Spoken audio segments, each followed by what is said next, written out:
주시는 하나님의 말씀은 베드로전서 1장 22절부터 25절까지 말씀입니다.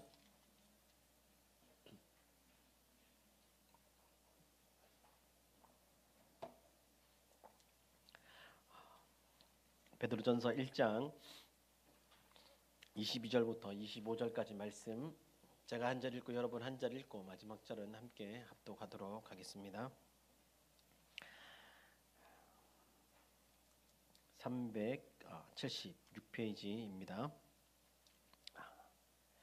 너희가 진리를 순종함으로 너희 영혼을 깨끗하게 하여 거짓이 없이 형제를 사랑하기에 이르렀으니 마음으로 뜨겁게 서로 사랑하라.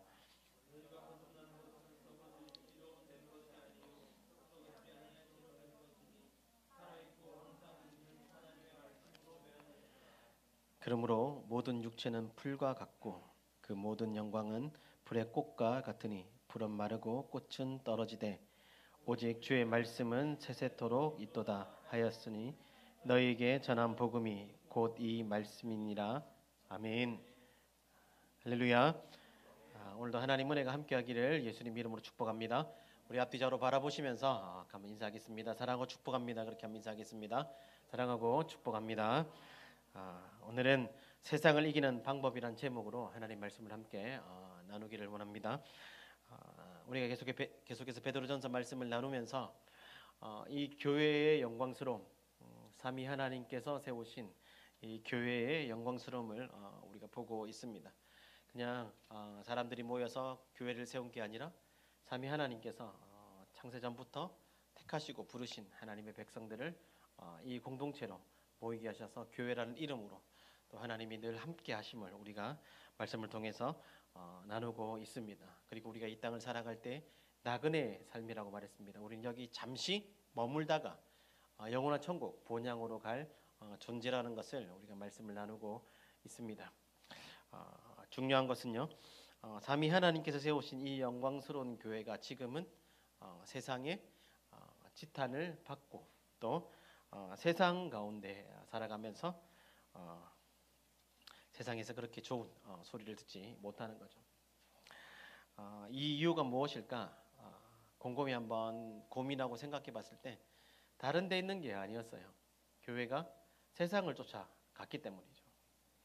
세상이 추구하는 것은 다른 게 아닙니다. 돈입니다. 물질을 추구하죠. 교회도 세상을 따라가면서 물질을 추구합니다. 그래서 외형적인 성장만을 중요하게 생각을 했죠. 그래서 외형적인 성장만 이제 추구하다 보니까 그 역기능으로 교회는 몸살을 앓게 되었죠. 교회 안에 구원받지 못했지만 구원받은 것처럼 하고 앉아 있는 이 성도가 아닌 거짓 이제 신자들이 많아지게 되었죠. 거짓 신자들이 많아지니까 일어나는 일들이 무엇입니까? 하나님의 말씀을 따라서 살아가는 게 아니라 자신의 생각으로 또 교회를 바라보고 자신의 생각대로 교회가 되기를 원하니까 끊임없이 분열과 다툼과 이 시기와 질투가 끊임없이 일어나는 거죠. 그러니까 어떻게 합니까? 원래는 여러분 고린도전서 말씀 보면 세상의 법정에 교회의 일들을 가지고 갈 수가 없습니다. 왜요? 교회 일들은 신령한 일들입니다. 그것은 하나님의 말씀을 가진 성도들이 하나님의 말씀으로 그걸 해결하도록 하나님이 말씀하셨죠. 그러니까 교회가 이 기능을 상실하니까요.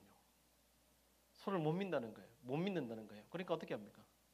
세상이 법정에 가서 판결을 받아야지 그게 진짜인 것처럼 그렇게 하는 거예요. 얼마나 수치스럽습니까? 예전에는 그렇게 하지 않았어요. 예전에 거룩한 부르심을 받은 성도들이 하나님의 말씀들을 따라갔거든요. 교회 안에서도 여러분 문제가 있을 수 있죠. 근데 그 문제를 어떻게 해결했습니까? 하나님의 말씀을 가지고 있는 성도들이 하나님의 말씀으로 권면하면서 서로 화해하고 서로 다시 공동체로 또 부르심을 받은 대로 그렇게 신앙생활을 했거든요. 지금은요. 교회 안의 문제를 해결할 수 없으니까 서로를 믿지 못하겠다는 거예요. 세상이 법정에 가지고 가서 어떻게 합니까? 판사가 판결하는 거죠. 어떻게 여러분 그 판사가 온전합니까? 어떻게 여러분 신령한 이 하나님께 부르신 교회의 문제를 어떻게 세상 법정이 이걸 판단할 수 있느냐는 거예요. 그냥 교회가 이 외형적인 거, 세상을 쫓아갔기 때문에 이런 일들이 일어난 거죠.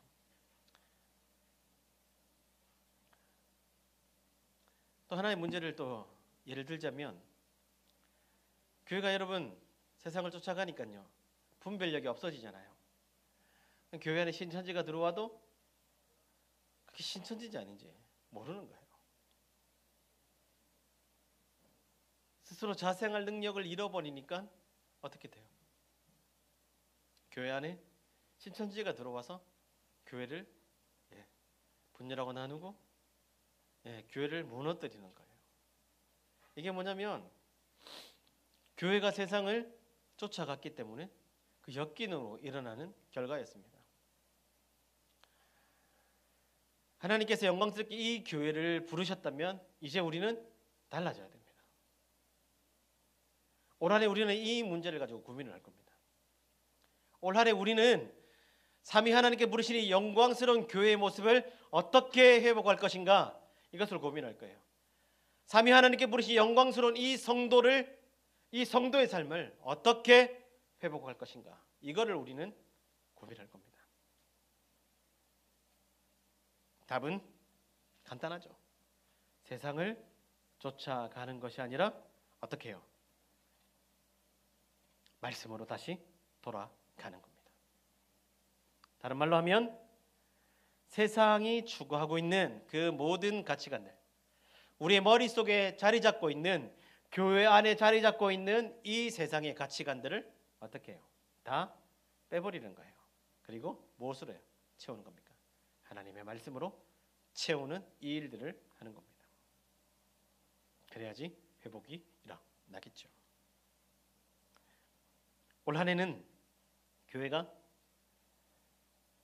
복음을 전하는 일, 그리고 말씀을 배우는 일, 말씀대로 행하는 그 삶을 회복하는 데 집중해야 합니다. 왜냐하면 이것이 바로 세상을 이기는 방법이기 때문에 그렇습니다. 말씀만이 이 세상을 이기는 방법이죠.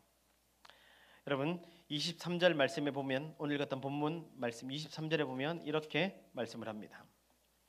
너희가 거듭난 것은 이라고 시작합니다.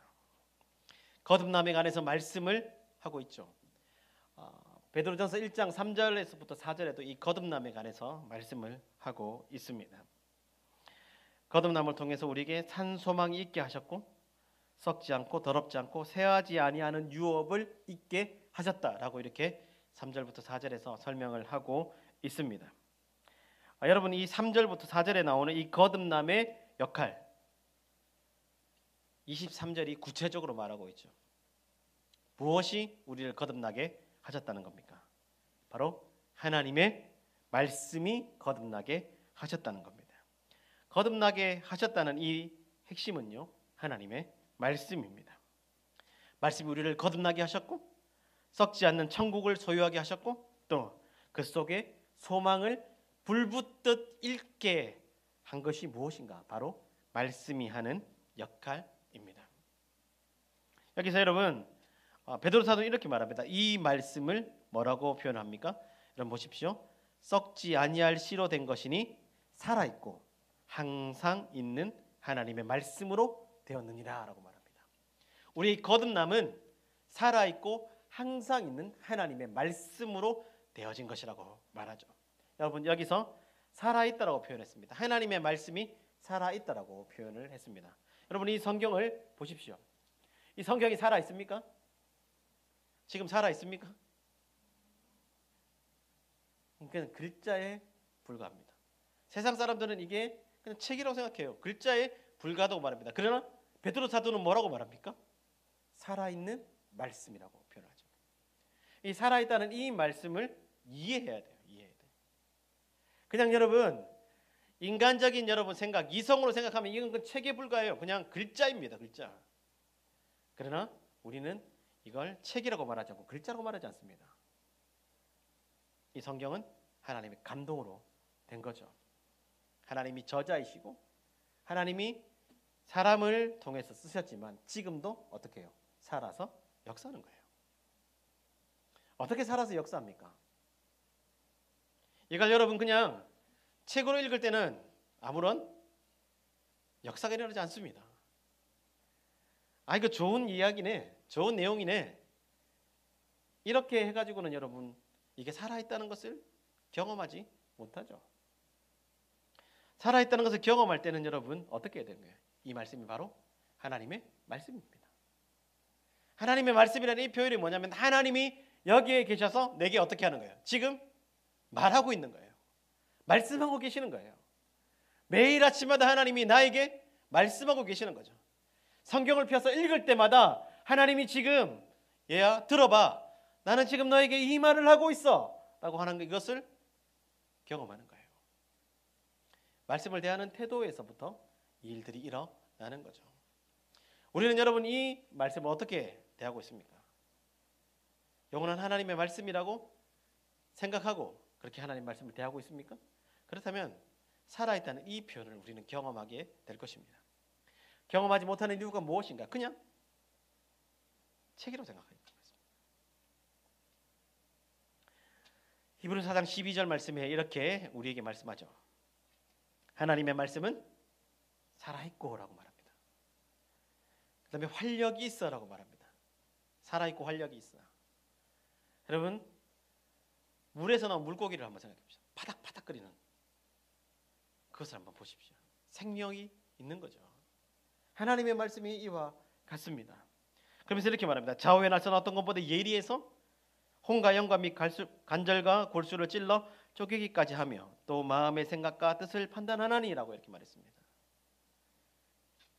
이 하나님의 살아있는 이 말씀을 경험하는 것, 이 말씀은 하나님이십니다라고 고백할 때마다 이 말씀이 살아서 어떻게 하는 거예요? 우리의 잘못된 생각을 찔러 쪼개는 거예요. 세상적인 가치관과 판단이 우리 가운데 있을 때 하나님의 말씀을 어떻게 해요? 찔러 쪼개서 그건 아니야, 그건 틀린 거야. 하나님이 말씀해 주시는 거예요. 이게 바로 살아있다는 표현입니다. 이걸 매일마다 경험하는 거예요. 그리고 베드로 사도는 이렇게 표현하죠. 항상 있는이라고 말합니다. 그냥 항상이라는 이 단어를 쓴 것을 여러분 기억해야 됩니다. 그냥 있는 말씀이 아니라 항상 있는 말씀이라고 말하죠. 그러면서 여러분 이사야 말씀을 인용하고 있습니다. 24절 말씀을 보십시오. 그러므로 모든 육체는 풀과 같고 그의 모든 영광은 불의 꽃과 같으니 불은 마르고 꽃은 떨어지되라고 이렇게 말합니다. 이렇게 봐서는 이게 무슨 말인지 이해를 못해요. 항상 살아있다는 이 말씀의 의미를 여러분 풀기 위해서 24절의 이 말씀, 이사야 40장의 말씀을 인용하고 있어요. 이사야 말씀을 여러분 읽어보시면 알겠지만 이사야 말씀에는 주로 심판의 내용이 나옵니다. 이스라엘을 심판하시겠다는 하나님의 말씀이 나오죠. 뭐 때문에 심판하시는 거예요? 뭐 때문에 심판하시죠? 이스라엘의 불순종입니다.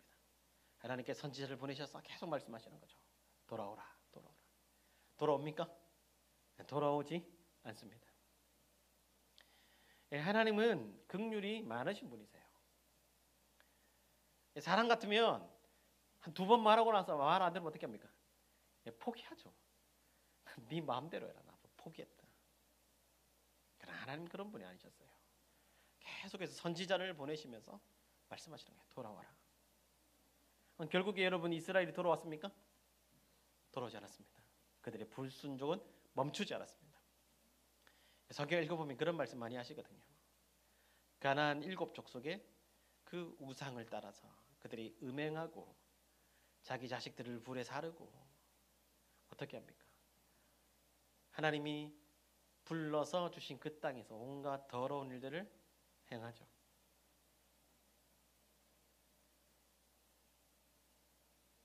하나님의 율법을 지키지 않으니까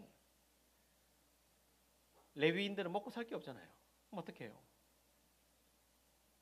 생각해 보시면 먹고 살 게 없어요. 이스라엘 백성들이 11조를 하는데 그 11조를 가지고 레위인들이 먹고 사는데요. 하나님 말씀대로 하지 않아요. 어떻게 해요, 그러면?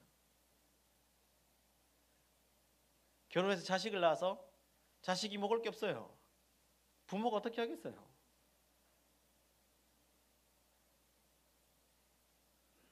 그냥 가만히 내버려 둡니까?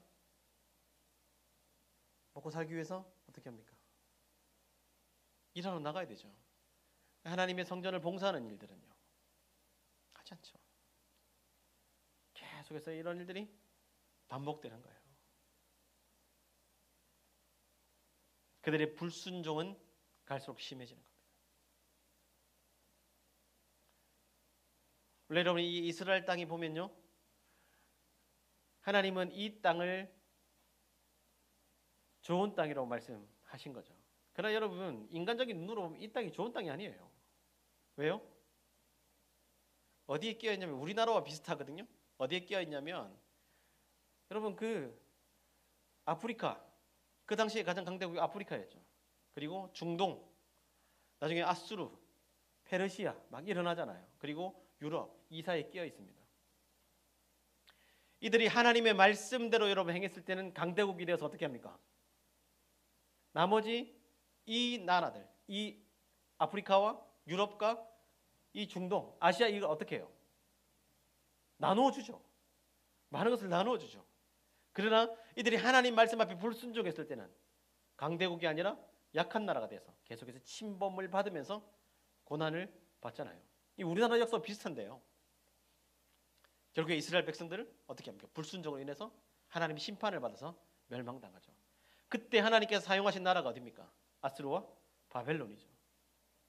여기서 여러분, 이 풀과 꽃을 그렇게 표현하신 거예요. 풀의 영광과 꽃의 영광이 여러분 영원한 것 같지만 그렇지 않습니다. 마르죠.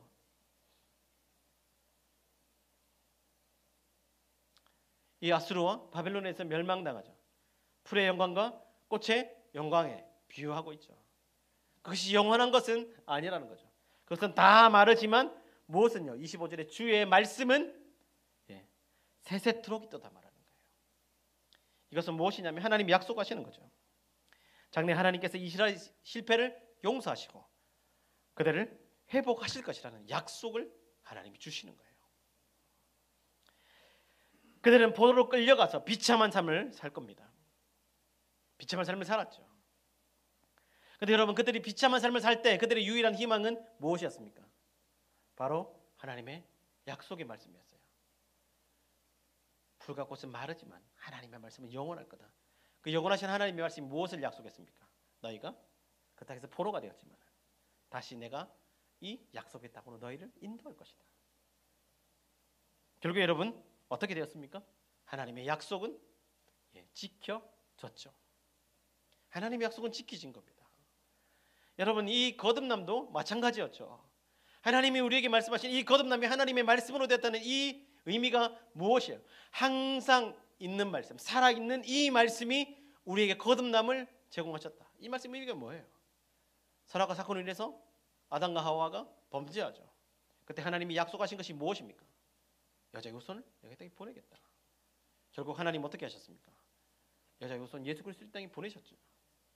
그분을 우리를 대신해서 죽게 하셨고 그분이 부활하시고 말미암아 우리에게 어떻게 하셨습니까? 다시 우리의 삶을 회복케 하시고 하나님의 자녀로 삼아주시고 거듭나게 하신 거죠. 이게 바로 하나님의 약속의 말씀입니다.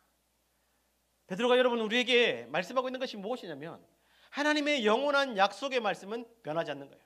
이 언약의 말씀은 신실해서 하나님이 항상 이루신다는 거예요. 그 말씀은 항상 살아 있다는 표현입니다. 여러분, 여기까지 봤을 때 이 말씀이, 이 성경이 중요합니까? 중요하지 않습니까? 중요하죠. 중요하지 않습니까? 중요하죠. 여러분 삶에서 중요하고 소중한 것을 여러분 어떻게 다룹니까? 다 각자가 보물이 있을 거 아니에요. 가장 중요하게 생각하는 게 있을 거 아니에요. 없습니까? 있잖아요. 저도 중요하게 생각하는 게 있어요. 중요하게 생각하는 걸 어떻게 다룹니까? 그냥 막 대충 막 이렇게 막 집 던지고 막 아이고 죄송합니다. 그렇게 합니까? 어디에 놔뒀는지 모르게 막 그렇게 합니까? 아니거든요. 귀하게 다루죠. 우리 인생에서 우리 여러분 이 교회가 가장 중요하게 다루어야 될 것이 무엇입니까? 하나님의 말씀이면 우리는 하나님의 말씀을 보물처럼 여기고 다루어야 된다는 거예요. 문제는 무엇이냐면 그러나 교회는 이 말씀을 버리려고 하고 있는 거예요. 그러나 성도는 이 말씀을 보물처럼 여기지 않는 거예요.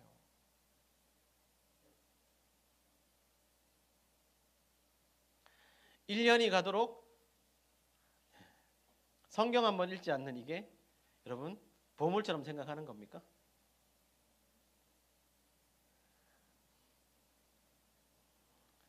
주일에 여러분 예배 올 때 우리가 성경책을 들고 오잖아요. 이게 여러분 일주일에 한 번 사용하는 일회용이라면요. 그 여러분 하나님 말씀을 소중하게 여기는 겁니까? 아니에요. 여러분 성경책 한번 보십시오. 지금 때가 묻어 있습니까? 아니면 처음 살 때와 지금 변함이 없습니까? 보통 보면 금색 처음에 딱 돼 있잖아요. 반짝반짝 하잖아요. 몇 년 전에 샀는데 지금도 금색 반짝반짝한 다음에 좀 문제가 있는 거 아닙니까? 그죠? 물론 성경책을 들고 오지 않는 사람들도 있지만요. 교회는 이 말씀을 자꾸 버리려고 하고 있어요. 프로그램이 중요하다고 생각해요. 프로그램이. 진짜 프로그램이 중요합니까? 교회가 이런 문화센터입니까? 바이올린 가르쳐주고 피아노 가르쳐주고 그럼 우리 애들이 여기서 그거 배울 수 있으니까 물론 좋죠. 그렇게 프로그램에 집중하는 순간 교회는 말씀을 자꾸 버리려고 하는 거예요. 목회자들이 하나님 말씀을 소중하게 생각하지 않아요. 무슨 설교가 자기 생각을 이야기하는 장소로 바뀌어버렸어요. 내가 생각할 때는 이렇다. 그게 아니잖아요. 하나님 말씀을 나누는 자리에서 인생을 성공하는 방법을 내가 가르쳐 줄게. 이게 맞습니까? 행복하게 살려면 이렇게 해야 돼. 무슨 성경이 도덕적인 책인 것처럼 그렇게 다루는 이런 일들을 서스럼 없이 하고 있죠. 사람들이 그렇게 생각합니다. 설교는 재밌어야 돼. 설교는 짧아야 돼. 저는 이 두 가지에 전혀 해당되지 않는 사람입니다. 그러니까 하나님 말씀은 그렇지 않습니다. 이 하나님의 말씀은요, 구원받은 하나님의 백성들이 이 땅에서 어떻게 살아가야 될지를 가르쳐주는 말씀입니다.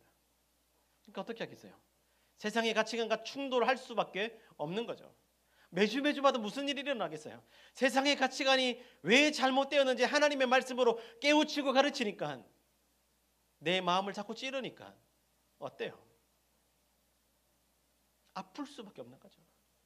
그게 설교예요. 그게 설교.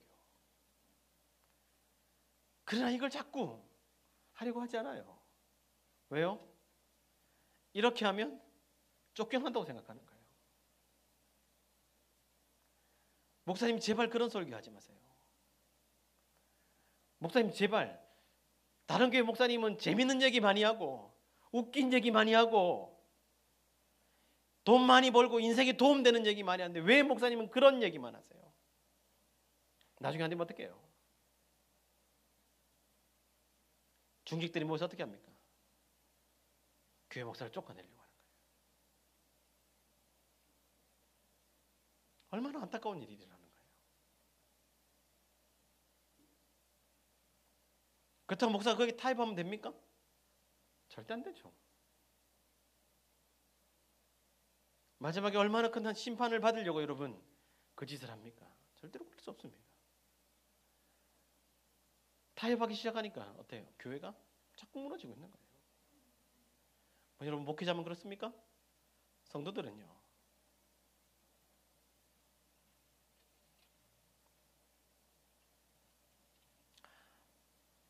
교회에서 성경을 공부합시다. 하나님 말씀을 배웁시다. 그렇게 하면 어떻게 합니까? 지원을 하네요. 지원을.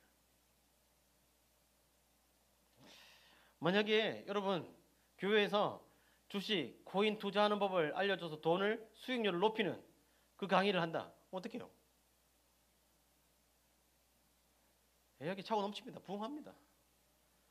역사 일어나요. 안 일어나겠어요? 일어나요. 예. 받은 헌금 가지고 뭐예요? 그런 강사들 데려와가지고 막 앉혀놓는 거예요.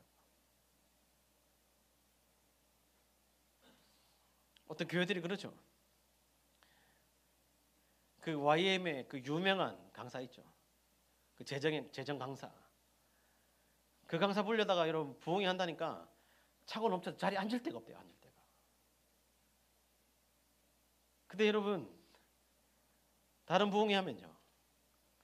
그 첫째 날은 그냥 체면상 오죠. 둘째 날부터는요. 안 와요. 뭐 때문에 안 옵니까? 먹고 사는 게 바쁘다는 거죠. 먹고 사는 일 때문에 내가 너무 피곤하니까 돈을 썼다는 거예요. 교회가 성경을 공부한다고 해도 안 와요. 그게 여러분 무엇을 반영하는 거냐면 내 인생에 가장 소중한 건 하나님의 말씀이 아니라는 것을 이야기하는 거예요. 우리 학생들에게 영어 잘하는 법, 대학생들에게 토익, 토플 만점 받는 법, 막 이런 거 강의한다 그러면요. 어떻습니까? 차고 넘쳐요, 차고 넘쳐.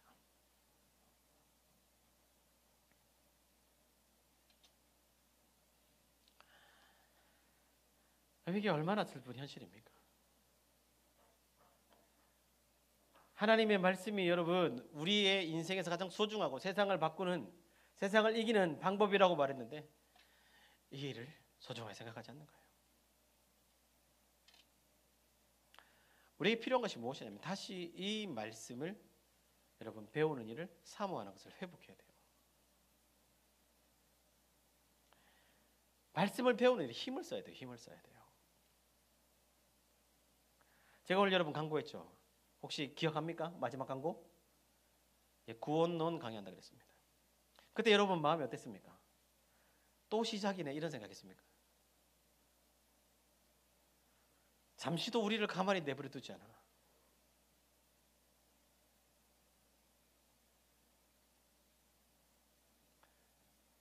그때 여러분 진짜 하나님의 말씀이 세상을 이기는 방법이라는 깨닫고 여러분 하나님의 말씀을 돌아가고 하나님의 말씀을 내가 배워야 되겠다 이런 마음들을 가지고 있는 성도들은 그런 생각을 하죠. 이번에 제대로 구원론을 배워야 되겠다. 성경이 말하는 우리 구원이 처음부터 끝까지 이 구원의 여정이 무엇인지 내가 제대로 배워서 내가 회복돼야 되겠다. 이 생각을 하는 거죠.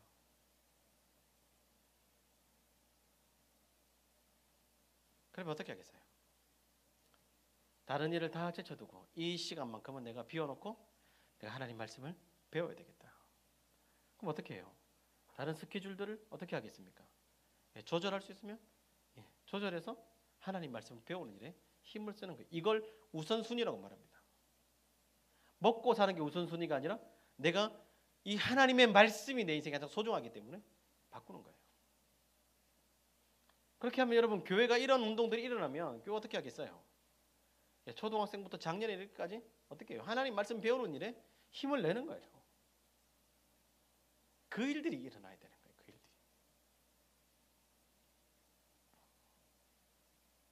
사랑하는 여러분,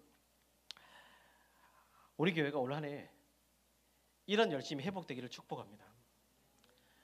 성경을 공부하자 이렇게 하면 아무도 신청 안 해가지고 제발 좀 합시다. 이렇게 하면 안 돼요. 신청하지 않는 사람이 이상한 사람으로 돼야 돼요. 신청하지 않는 사람을 보면서 저 사람 뭐야? 하나님 말씀을 소중하게 생각하지 않는 사람이네. 세상의 가치관을 따라가려고 하는 사람이네. 이런 일들이 일어나야 되는 거예요. 올 한 해 우리가 이 하나님 말씀을 배우고 하나님 말씀대로 행하는 일에 힘쓰는 우리 교회가 되기를 예수님 이름으로 축복합니다. 이렇게 되면요 공동체가 변화됩니다. 어떻게 변화되느냐? 여러분 22절 말씀 보십시오. 공동체가 어떻게 바뀌느냐? 이렇게 바뀝니다. 22절 말씀 한번 읽어보겠습니다. 시작. 너희가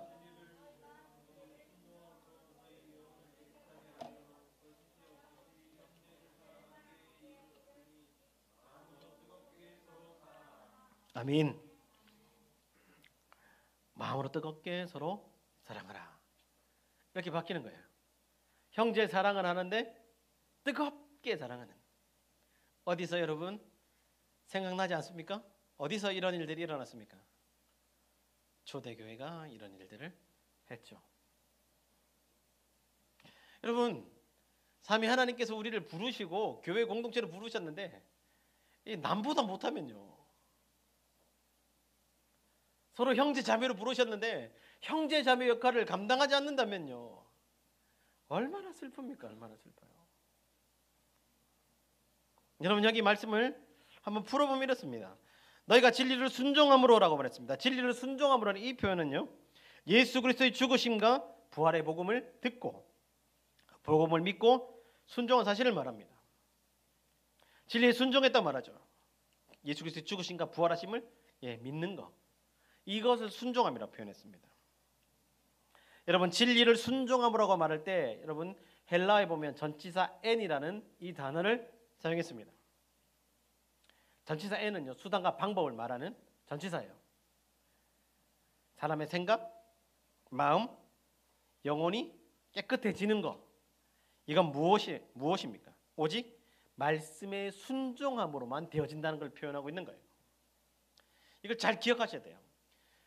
진리에 순종함으로라고 말할 때 여러분 n이라는 이 단어를 썼다는 이 표현이 뭐냐면 우리의 생각과 우리의 마음, 그 세상의 가치관을 가지고 있는 우리가 완전히 깨끗하게 바뀌어지는 것이 무엇인가? 순종함인데 그 순종함이 어디서부터 나오는 거예요? 하나님의 말씀 앞에 순종할 때 우리가 바뀌어진다는 거예요. 기억하셔야 돼요. 왜 내 삶은 바뀌지 않는가? 하나님의 말씀 앞에 순종함이 없기 때문이라는 것을 말하고 있는 거죠.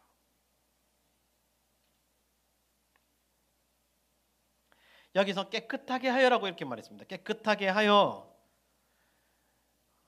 순종함으로 너희 영혼을 깨끗하게 하여라고 말했습니다. 깨끗하게 하여라는 이 단어는요, 여러분 완료형입니다. 완료형. 완료형은 뭐예요? 이미 끝난 거예요. 끝난 거. 진리의 말씀 앞에 순종하는 그 순간 우리를 어떻게 하신 거예요? 깨끗하게 하신 것이에요. 깨끗하게 하시니까 여러분 나타나는 게 뭐죠? 그 다음 구절 보세요. 이 사람 진짜 구원받았으니까 이 사람이 하나님의 말씀 앞에 영향력을 받고 새롭게 되었으니까 뭐가 일어나는 거예요? 거짓이 없이 형제 사랑하기에 이르렀으니라고 말하는 거예요. 구원의 결과, 하나님의 말씀 앞에 결단한 결과가 뭐예요? 행동으로 나타나는 거예요. 거짓이 없는 형제의 사랑으로 나타나는 거죠. 그게 바로 초대교회의 모습인 거예요. 초대교회 모습인 거예요. 진짜 하나님의 말씀이 다스리는 사람은 어떤 사람인가? 형제 사랑하기에 힘쓰는 사람. 그게 삶으로 나오는 사람. 하나님의 말씀이 역사에서 어떻게 하는 거예요? 여전히 그 말씀대로 행하는 사람. 근데 여러분 여기서 멈추지 않았어요. 그 다음 뭐라고 말합니까? 이미 완료되었지만 그 다음 뭐라고 말해요? 마음으로 뜨겁게 서로 사랑하라 이렇게 말했습니다. 마음으로 어떻게 해요? 뜨겁게 사랑하라. 제가 지난주에 마음의 허리를 동이고 말씀했죠. 전인적으로 어떻게 하는 거예요? 온 마음을 다해서 어떻게 해요? 사랑하라고 말합니다. 여기서 이 사랑은 여러분 무슨 사랑인가? 이런 헬라 단어를 보면 아가페 사테라고 이렇게 했어요. 아가페 사테가 뭐예요? 아가페가 뭐예요? 하나님의 사랑을 표현하는 거예요. 사랑하는데 어떤 사랑으로요? 하나님의 사랑으로 사랑하는 거예요. 하나님의 사랑에는 이해관계가 붙지 않습니다. 어떤 조건이 붙지 않습니다. 어떻게 하는 거예요? 그냥 사랑하는 거예요. 맹목적으로 사랑하는 거예요. 여러분 저를 보세요. 교회 안에 하나님의 말씀을 여러분 사랑하는 이것이 회복되면 어떻게 해요? 이미 우리는 그것으로 구원받았어요. 구원받으면 거짓이 없는 형제의 사랑을 실천하는 삶으로 바뀌어지는 거죠. 그러면서 어떻게 해요? 끝까지 어떻게 하라는 거예요? 아가페 사랑으로 사랑하라는 거예요. 조건을 붙이는 게 아니에요. 이 집사가 나를 사랑해 주니까 나도 너를 사랑할 거야. 이렇게 하는 게 아니에요. 그냥 그 존재 자체만으로 사랑하고 섬기는 거예요. 이게 어디서 나타났죠? 바로 초대교회에서 나타나는 거예요. 그럼 우리 공동체가 이런 일이 지금 일어나고 있지 않다, 이런 일들이 나타나고 있지 않다, 이거 뭘 반영하는 거예요? 하나님의 말씀을 소중하게 여기는 이 일들을 실패한 거예요. 다른 말로 뒤집어서 얘기하면 세상의 가치관이 온통 머릿속에 가득하다는 것을 반영하는 거예요. 바뀌었어요. 아가페 사랑으로 서로 사랑하고 존중하고 이해하고 섬겨주면요, 이 뭐예요? 하나님의 말씀이 지금 우리 공동체를 다스리고 있는 거예요. 살아있고 항상 있는 그 말씀이 나를, 우리 공동체를, 교회를 다스리고 있는 거예요. 이런 여러분 성도가 교회에 있으면요, 그 성도로 인해서 아가페 사랑이 계속해서 되어지는 거예요.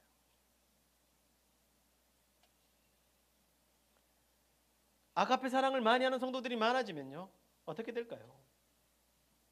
교회는 이해관계를 따지지 않는 거예요. 그냥 하나님의 사랑으로 사랑하는 거예요.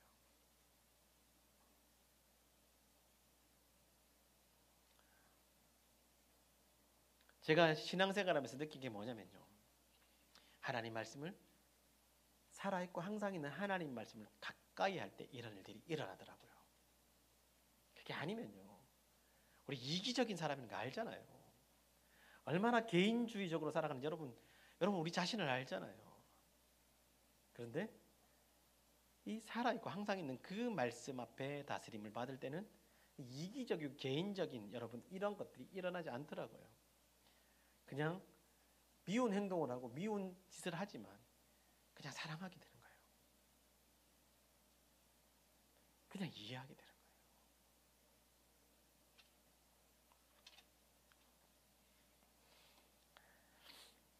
이런 일들이 우리 공동체에 많아지기를 예수님 이름으로 축복합니다.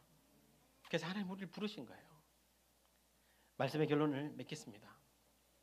여러분, 세상에서 여러분을 어떻게 평가합니까? 뭐라고 말해요? 직장에서 여러분 뭐라고 말해요?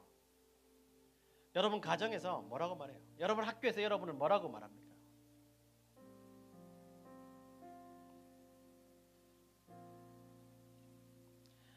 세상에 짓밟혀서 조롱당하는 교회, 세상에 짓밟혀 조롱받고 있는 성도, 이 모습은 아니에요. 이렇게 된 이유는 하나님 말씀을 소중히 여기지 않았기 때문이라고 말했어요. 이 말씀을 들으면서 여러분 마음속에 결단이 일어나야 돼요. 이 말씀이 일회용이 되지 않아야 돼요.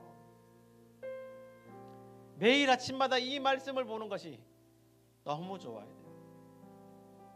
시간이 날 때마다 이 말씀을 읽는 것이 얼마나 재미있고 소중한지 이걸 알아야 돼요.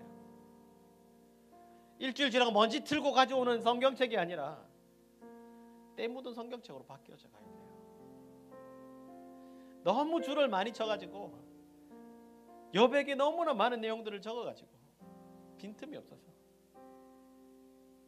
그걸 볼 때마다 내가 하나님 말씀을 이렇게 사랑하는구나, 이런 일들이 일어나야 돼요. 목사는 하나님의 백성으로 살아가야 될 성도들의 삶을 정확하게 가르치는 일들을 쉽지 않아야 돼요. 성도들은 하나님 말씀을 배운다고 하면 그 일을 가장 우선적으로 여겨야 되는 거예요. 이 일들이 일어나야 돼요. 그게 뭐냐면 세상의 가치관을 포기하고 하나님의 가치관을 선택하는 거예요. 이 삶을 회복할 때 거짓이 없는 형제사랑 회복됩니다. 마음으로 뜨겁게 형제사랑하기를 힘쓰는 거예요. 이런 교회라면요, 이런 가정이라면 얼마나 행복하겠어요. 모자라고 흠 많고 죄 많은 사람이 여기 와가지고 그 아가페 사랑을 받으면서 어떻게 되겠냐고요. 바뀌죠. 변화될 수밖에 없죠.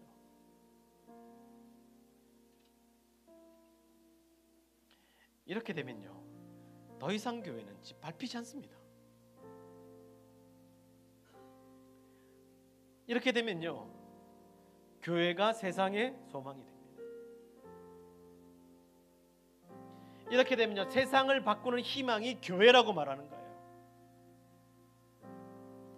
그럼 세상은 교회를 존중하게 됩니다. 이 위대한 일은요, 바로 하나님 말씀을 배우고 말씀을 행하는 일에서부터 시작되는 거예요. 이 일을 결단하십시오. 그냥 여러분 한쪽 귀로 듣고 한쪽 귀로 흘리지 말고요, 하나님 말씀 가장 소중하게 생각해야지. 가장 우선순위로 여겨야지. 나 이 말씀 배우는 일에 힘을 써야지. 이 말씀대로 행하는 일에 내가 힘을 써야지. 그 결단이 일어나기를 축복합니다. 그래서 세상이 우리를 바라볼 때, 와, 정말 저들이 세상의 소망이야. 정말 저들이 세상의 희망이야. 나는 저들을 존중해. 이러한 말을 듣는 우리 방주의 모든 성도들 되기를 예수님 이름으로 축복합니다. 우리 같이 한번 들은 말씀을 결단합시다. 우리 같이 찬양으로 고백하면서요, 이 말씀을 가장 소중하게 여기겠습니다. 이 말씀을 배우는 일에 힘쓰겠습니다. 이 말씀을 사랑하겠습니다. 이 결단을 하기를 원합니다.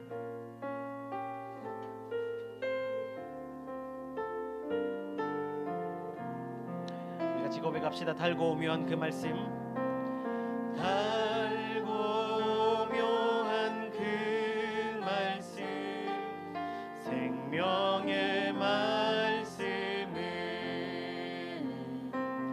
귀한 그 말씀 진실로, 생명의 말씀이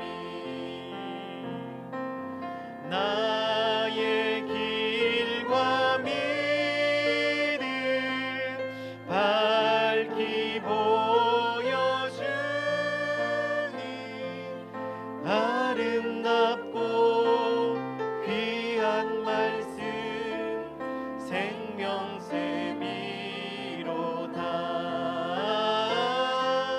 아름답고 귀한 말씀 생명샘이로, 아름답고 귀한 말씀, 아름답고 귀한 말씀 생명샘이로다. 아름답고 귀한 말씀 생명샘이로다. 우리 같이 한번 기도합시다. 우리 인생에서 가장 소중한 것은요, 바로 하나님의 살아있고 항상 있는 말씀입니다. 가장 소중한 보물이라면 가장 아껴야겠죠.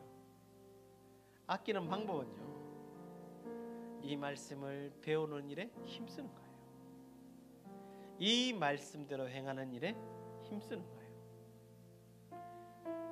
지금 우리의 모습을 보면요, 이거를 상실해 버렸어요. 먹고 사는 일을 가장 소중하게 생각하니까, 세상의 가치관이 우선순위가 되니까요, 어떻게 변했습니까? 하나님 말씀을 내팽개에 친 거죠. 하나님 말씀을 배웁시다. 안 와요. 이렇게 돼서는 안 됩니다. 우리가 같이 한번 기도할 때, 하나님, 이것이 내 인생에 가장 소중한 것입니다. 살아있고 항상 있는 이 말씀이 내 인생에 가장 소중한 것입니다. 이 말씀을 항상 배우고 이 말씀대로 행하는 일에 힘쓰게 해주십시오. 그래서 아가페의 사랑으로 형제의 사랑을 하기에 뜨겁게 마음껏 형제를 사랑하는 공동체로 회복되게 하여 주시옵소서. 우리 그렇게 같이 한번 기도하겠습니다. 살아계신 하나님,